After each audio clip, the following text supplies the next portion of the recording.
ആഭ്യന്തര യുദ്ധത്തിൽ തളർന്ന സിറിയയ്ക്ക് ഇസ്രായേലുമായി യുദ്ധത്തിന് താൽപര്യമില്ലെന്ന് ഹയാത്ത് തഹ്രീദ് അൽ ഷാം നേതാവ് Abu Muhammad al Julani. Golan കുന്നുകളിൽ ഇസ്രായേൽ എല്ലാ സീമകളും ലംഘിച്ചെന്നും സിറിയയ്ക്കും ഇസ്രായേലിനും തമ്മിലുണ്ടാക്കിയ കരാറിന്റെ ലംഘനമാണ് ഇപ്പോൾ നടന്നിരിക്കുന്നത് എന്നും അൽ ജുലാനി പറഞ്ഞു. വർഷങ്ങളായി നടക്കുന്ന ആഭ്യന്തര യുദ്ധത്തിന്റെ ക്ഷീണം മൂലം പുതിയ യുദ്ധത്തിന് തങ്ങൾ ഇപ്പോൾ തയ്യാറല്ലെന്നും ജുലാനി വ്യക്തമാക്കി. പ്രദേശത്തെ ഇറാന്റെ സ്വാധീനം അപകടകരമായിരുന്നുവെന്നും അതില്ലാതാക്കാൻ സാധിച്ചുവെന്നും സിറിയയുടെ സ്ഥിരതയ്ക്കാണ് ഇപ്പോൾ പ്രാധാന്യം നൽകുന്നതെന്നും ജുലാനി കൂട്ടിച്ചേർത്തു. അതിനിടെയാണ് സിറിയയിലെ പ്രധാന ആയുധങ്ങളും യുദ്ധ സാമഗ്രികളും കൊണ്ട് റഷ്യ പുറത്തുപോയതായി റിപ്പോർട്ടുകൾ വരുന്നത്. ലിബിയയിലേക്കാണ് കാർഗോ വിമാനത്തിൽ ഇവയെല്ലാം കൊണ്ടുപോയിരിക്കുന്നത് എന്നാണ് പറയപ്പെടുന്നത്.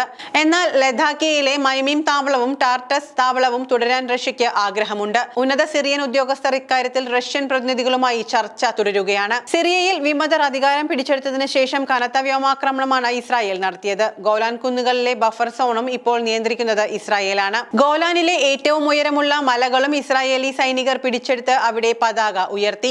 ഇസ്രായേലിന് ഭീഷണിയായേക്കാവുന്ന ആയുധങ്ങൾ നശിപ്പിക്കുകയാണ് ചെയ്തതെന്ന് ഇസ്രായേൽ മന്ത്രി ഇസ്രായേൽ കാറ്റ്സ് പറഞ്ഞു.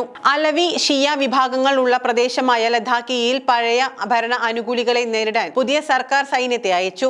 ലഡാക്കിയ പ്രദേശത്തെ ആയുധ വിമുക്തമാക്കുകയാണ് ഇവരുടെ ലക്ഷ്യം. അതേസമയം സിറിയയിൽ സമാധാനപൂർണമായ അധികാര കൈമാറ്റത്തിന് പിന്തുണ പ്രഖ്യാപിച്ച് Jordan, Iraq, Saudi Arabia, Egypt, Lebanon, UAE, Bahrain, Qatar തുടങ്ങിയ രാജ്യങ്ങളുടെ വിദേശകാര്യമന്ത്രിമാർ യോഗം നടത്തി.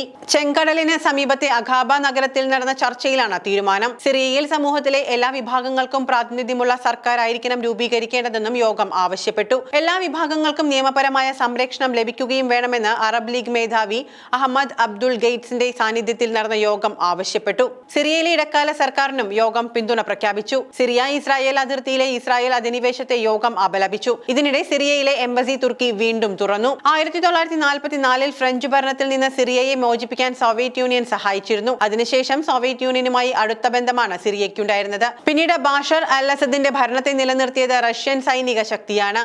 എന്നാൽ ഇത്തവണ വിമതരുടെ മുന്നേറ്റത്തെ തടയാൻ സഹായം തേടിയെങ്കിലും റഷ്യ അതിന് തയ്യാറായില്ല.